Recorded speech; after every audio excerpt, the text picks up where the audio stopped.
क्या एक इंसान खुद की बीमारी खुद ठीक कर सकता है? यह मेरा सवाल है आपसे। आप सोच रहे होंगे कि अगर ऐसा हो सकता तो सारे अस्पताल ही बंद हो चुके होते, हमें किसी चिकित्सक के पास जाने की जरूरत ही क्या पड़ती। यही संदेह और कहें तो अविश्वास हमें बीमार करता रहता है और हम अपना इलाज खुद कर ही नहीं पाते और हमें खुद पर विश्वास ही नहीं होता कि हमारा मन, हमारा शरीर, हमारा दिमाग अपनी बीमारी खुद ठीक कर सकता है। कभी आपने किसी जंगली जानवर को देखा है? उसको अगर कभी कोई जख्म हो जाता है, वह बीमार हो जाता है, तो उसकी बीमारी अपने आप ही ठीक हो जाती है। हम सबके दिमाग में ऐसे रसायन बनते रहते हैं जिससे हमारा शरीर अपनी बीमारी को खुद ही ठीक कर सकता है। इस कहानी के माध्यम से हम तरीकों को जानेंगे जिससे हम अपनी बीमारी अपने आप ही ठीक कर सकते हैं। अगर आप पूरे ध्यान से इन तरीकों को सीखते हैं, समझते हैं, ध्यान देते हैं, तो यकीन मानिए आपको किसी भी चिकित्सक या फिर किसी भी अस्पताल में जाने की कोई ज़रूरत नहीं पड़ेगी, क्योंकि आपका शरीर अपनी बीमारी खुद ठीक करना सीख जाएगा। तो इस कहानी को ध्यान से सुनिएगा। एक बार दिखने में एक बहुत ही हष्ट पुष्ट इंसान एक चिकित्सक के पास पहुंचा और वह चिकित्सक आसपास के क्षेत्रों में बहुत ही प्रसिद्ध था। उसने बहुत से लोगों की बीमारियों को ठीक करी थे जो कि दूसरा कोई नहीं कर पाया था। उनका इलाज करने का तरीका भी बड़ा ही अनोखा था। ना ही वो कोई दवा देते थे, ना ही कोई वह परहेज बताते थे। इसलिए वह चिकित्सक आसपास के क्षेत्रों में बहुत प्रसिद्ध हो गया था। वह हष्टपुष्ट इंसान उस चिकित्सक के पास पहुंचा और बोला कि मैंने आपके बारे में बहुत सुना है, चारों ओर आपकी चर्चा चल रही है। सुना है कि आप बिना कोई दवा दिए बीमारी को ठीक कर देते हैं। ये तो अद्भुत बात है, लेकिन ये किस प्रकार से संभव है? बिना दवा के हम अपनी बीमारी को कैसे ठीक कर सकते हैं? उस इंसान ने कहना शुरू किया कि दिखने में तो मैं बहुत ही हष्टपुष्ट लगता हूँ, बहुत मोटा लगता हूँ, लेकिन मेरा ये मोटापा बहुत सी बीमारियों का कारण बना हुआ है। कोई कहता है कि तुम अपना मोटापा घटा लो, कोई कुछ कहता है तो कोई कुछ बोलता है तो कोई कुछ दवा देता है, लेकिन मेरी बीमारियां ठीक नहीं हो पाती। उस इंसान ने बताया कि वैसे तो मेरे शरीर में बहुत सारी बीमारियां हैं, मैं खुद नहीं जानता कि मुझे क्या क्या बीमारियां हैं। जैसे कि अस्थमा, मेरी सांस बहुत जल्दी फूल जाती है। इसके अलावा मुझे घुटनों में दर्द रहता है। कभी कभी मेरे दिल की धड़कन बहुत तेज चलने लगती है, जिससे हृदय गति रुक जाने का खतरा भी बना रहता है। और भी ना जाने मुझे कितनी बीमारियां हो रखी हैं। तो अगर आप मुझे कोई समाधान बता दें तो बेहतर रहेगा, क्योंकि मैं दवा लेकर बहुत थक चुका हूँ। मुझे कोई ऐसा तरीका चाहिए जिससे मैं अपनी बीमारी खुद से ठीक कर सकूं। मुझे किसी दवा की या फिर किसी चिकित्सक की कोई ज़रूरत ना रहे। उस साधु चिकित्सक ने पूछा कि तुम्हें पूरा विश्वास है कि तुम अपनी बीमारी खुद ठीक कर सकते हो? ये विश्वास ही सबसे मूल बिंदु होता है। कुछ लोग कभी विश्वास ही नहीं करते कि उनका शरीर अपनी बीमारी खुद ही ठीक कर सकता है, इसलिए खुद का इलाज वो करना सीख ही नहीं पाते। लेकिन कुछ लोग ऐसे भी होते हैं कि विश्वास रखते हैं कि उनका शरीर उनकी बीमारी ठीक कर सकता है, और ऐसे लोग ही अपनी बीमारियों को ठीक कर पाते हैं। तो सबसे पहले अगर तुम्हें खुद पे विश्वास है तो ही मैं तुम्हें ऐसे तरीके बताऊंगा जिससे तुम अपनी शरीर की बीमारियों को ठीक कर पाओगे। लेकिन अगर तुम्हें विश्वास नहीं है तो उन तरीकों को बताने का कोई भी उपयोग नहीं है।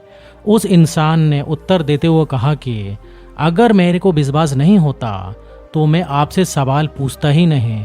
मुझे विश्वास है कि मैं अपनी बीमारी को खुद ठीक कर सकता हूँ, इसलिए तो मैं आपसे सवाल पूछ रहा हूँ। कृपया आप मुझे कुछ तरीके बताएं जिससे कि मैं अपनी बीमारी को ठीक कर सकूँ। उस साधु चिकित्सक ने समझाया कि हमारा शरीर संकेतों में हमें समझाने की कोशिश करता है, लेकिन हम उन संकेतों को नज़रअंदाज कर देते हैं, उन पर कभी ध्यान ही नहीं देते हैं। इसलिए सबसे पहले अपने शरीर के संकेतों को समझना शुरू करो। इसके लिए तुम्हें संवेदनशील होना पड़ेगा, खुद पर ध्यान देना होगा, ध्यान करना होगा।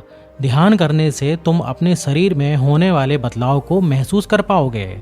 उसके बाद तुम्हें पता लग पाएगा कि तुम्हारे शरीर में क्या कमी है, क्या बीमारी पनपने वाली है।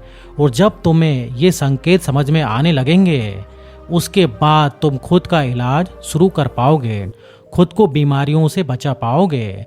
इसलिए सबसे पहला बिंदु है ध्यान के द्वारा संवेदनशीलता को पैदा करो, जिससे कि तुम अपने शरीर के संकेतों को समझ सको। उदाहरण के लिए, तुम्हारी सांस फूल रही है, लेकिन अब तक तुम ध्यान नहीं दे रहे थे।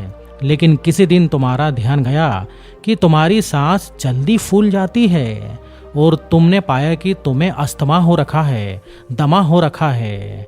लेकिन तुम अपने शरीर के संकेतों को पहले ही समझ लेते, अपनी सांस फूलने को पहले ही देख पाते, तो तुम अस्थमा के मरीज होने से पहले खुद का इलाज कर पाते। इसलिए अपने शरीर और अपने दिमाग में एक संबंध स्थापित करो, जिस संबंध के जरिए तुम्हारा दिमाग ये समझ सके कि तुम्हारे शरीर को क्या तकलीफ है, उसको क्या बीमारी है। जब तुम्हारे दिमाग को तुम्हारे शरीर से ये संकेत मिलने लगेंगे कि तुम्हें क्या बीमारी है, क्या तकलीफ है तुम्हारे शरीर को, उसके बाद हम अपना अगला कदम बढ़ाएंगे। अगला कदम होता है आत्मचित्रण करना, यानी कि सेल्फ विजुअलाइजेशन। आत्मचित्रण करने के लिए आप कोई भी शांत स्थान चुन लें। उसके बाद वहां पर जाकर आराम से समय निकालकर बैठ जाएं, अपनी आंखें बंद करें। उसके बाद आप अपने मन से खुद का वो चित्र देखने की कोशिश करें जिसमें आप पूर्ण रूप से स्वस्थ हैं। जो भी बीमारी आपको हो रखी थी वह पूरी तरीके से ठीक हो चुकी है। 5 मिनट तक इसी एहसास को बरकरार रहने दें कि आप ठीक हो चुके हैं। ठीक होने के बाद आप कैसे दिखते हैं, आप वो अपना चित्र देखने की कोशिश कर रहे हैं। आत्मचित्रण करने के लिए आप किसी ऐसे संगीत का भी इस्तेमाल कर सकते हैं जो आपके आत्मचित्रण के ध्यान को और भी ज़्यादा गहराइयों तक ले जाए। जितना स्पष्ट आपका आत्मचित्रण होगा, उतनी ही जल्दी आपका शरीर आपकी बीमारी ठीक करना शुरू कर देगा। जब भी हम आत्मचित्रण यानी कि सेल्फ विजुअलाइजेशन करते हैं, तब हमारा शरीर अपने आप का सबसे उत्तम स्वरूप देखता है। उस स्वरूप से हमारा दिमाग उसकी ओर आकर्षित होता है और हमारा मन और हमारा दिमाग उसी ओर काम करने लगते हैं, उसी शारीरिक अवस्था तक पहुंचने की कोशिश करने लगते हैं जिसे अभी हमने आत्मचित्रण में देखा था। क्योंकि समझने की बात यह होती है कि आत्मचित्रण करने से हमारा दिमाग उस रूप की ओर आकर्षित होता है जिसको हम आत्मचित्रण में देख रहे होते हैं। और जब हमारा दिमाग उस रूप की ओर आकर्षित होने लगता है तो हमारा अवचेतन मन अनजाने में अपनी बीमारी ठीक करके उसी रूप को प्राप्त करने की कोशिश करता रहता है। ये सबसे जो है शक्तिशाली उपाय है। इस उपाय का इस्तेमाल करके आप अपना मोटापा कम कर सकते हैं, अपनी खूबसूरती बढ़ा सकते हैं, अपनी बीमारियों को ठीक कर सकते हैं बिना किसी चिकित्सक के या फिर किसी दवाई के सहायता से। हमारे दिमाग और हमारे अवचेतन मन में ब्रह्मांड की सारी शक्तियाँ उपलब्ध होती हैं, लेकिन हम उन्हें खोल नहीं पाते, उनका इस्तेमाल करना सीख नहीं पाते, क्योंकि हमें उन प्रक्रियाओं के बारे में पता नहीं होता जिनसे हम उन शक्तियों को जागृत कर सकें। और यह आत्मचित्रण सबसे कारगर उपाय कहलाता है उन शक्तियों को जगाने का।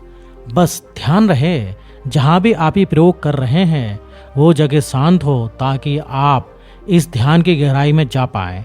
इस ध्यान की गहराई में जाने के लिए आप कोई शांत संगीत ध्वनि का प्रयोग कर सकते हैं। 21 दिन तक रोजाना इसे 15 मिनट करने के बाद आप अपने अंदर एक अभूतपूर्व बदलाव महसूस करेंगे। और आत्मचित्रण का इस्तेमाल केवल अपनी बीमारी को ठीक करने के लिए नहीं किया जाता। अगर आप थके थके रहते हैं, आलस से भरे रहते हैं, आपके शरीर में कोई जोश कोई उत्साह नहीं रहता, तो भी आप आत्मचित्रण यानी कि सेल्फ विजुअलाइजेशन का सहारा लेकर अपने आप को जोशीला, फुर्तीला और उमंग से भरा हुआ बना सकते हैं।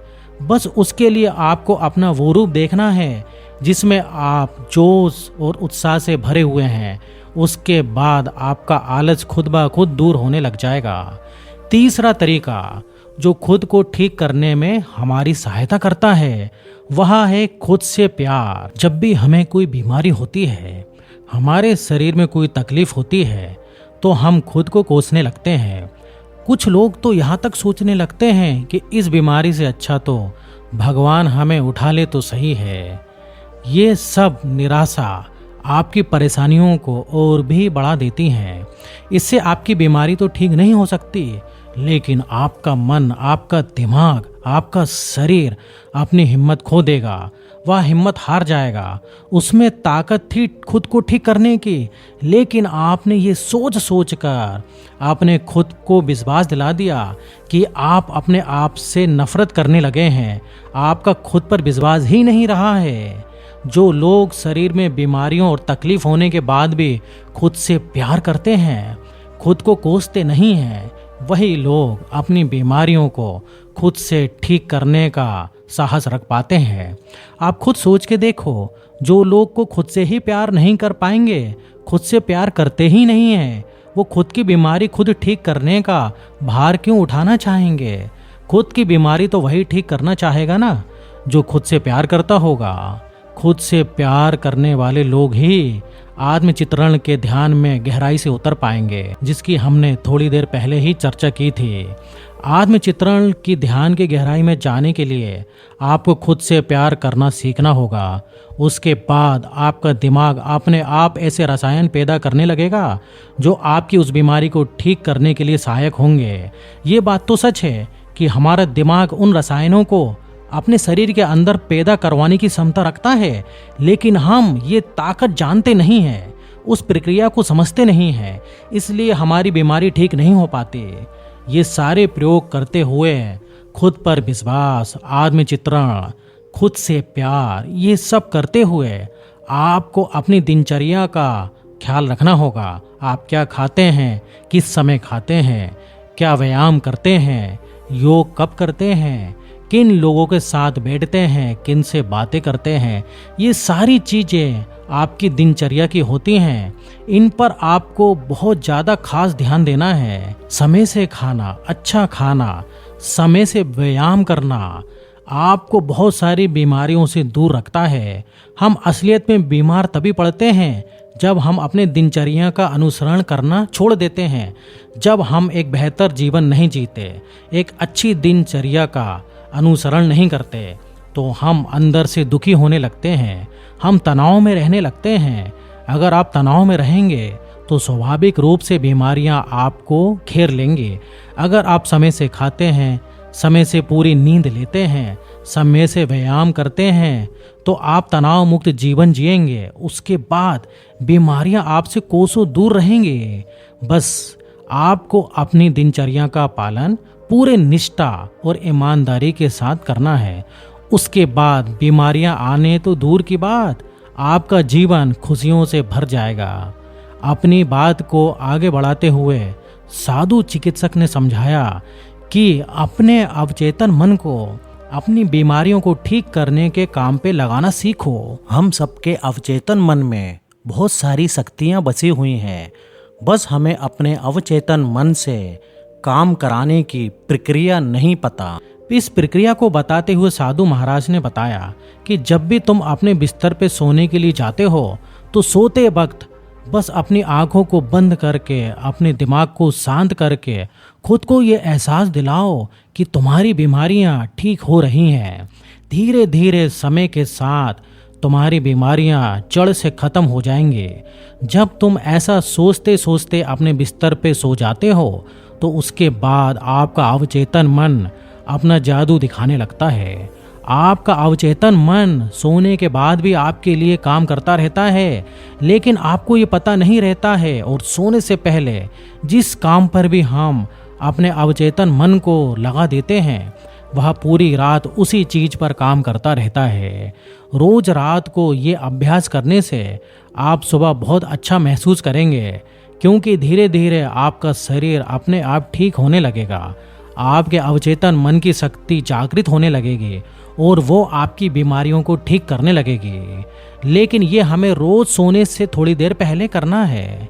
अगर हम इसे दिन में करेंगे तो दिन में तो हम दूसरे कामों में व्यस्त रहते हैं, तो हमारे अवचेतन मन को समय ही नहीं मिलता उसके लिए काम करने का।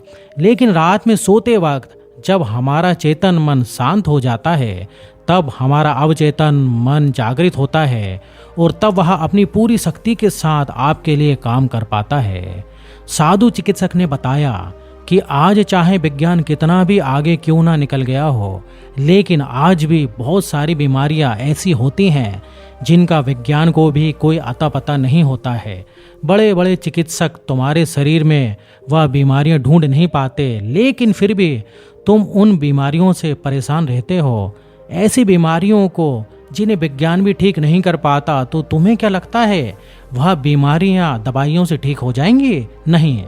दवाएं हमें तभी खानी चाहिए जब हमें ये महसूस होने लगे कि इस बीमारी का इलाज मैं अपने आप नहीं कर पाऊंगा। जब आप खुद से किसी बीमारी का इलाज करने में असफल होते हैं तो आप जो है किसी चिकित्सक के पास जाइए और वो आपको सही दवा देगा, लेकिन उससे पहले खुद प्रयास करके देखिए और यकीन मानिए आपके अंदर वो सारी शक्तियां हैं जो बिना दवाई के आपके शरीर को ठीक कर सकती हैं। आज से कई सौ साल पहले कोई विज्ञान नहीं था, कोई चिकित्सा प्रणाली नहीं थी। उस समय के लोग इन प्रक्रियाओं को, इन पद्धतियों को जानते थे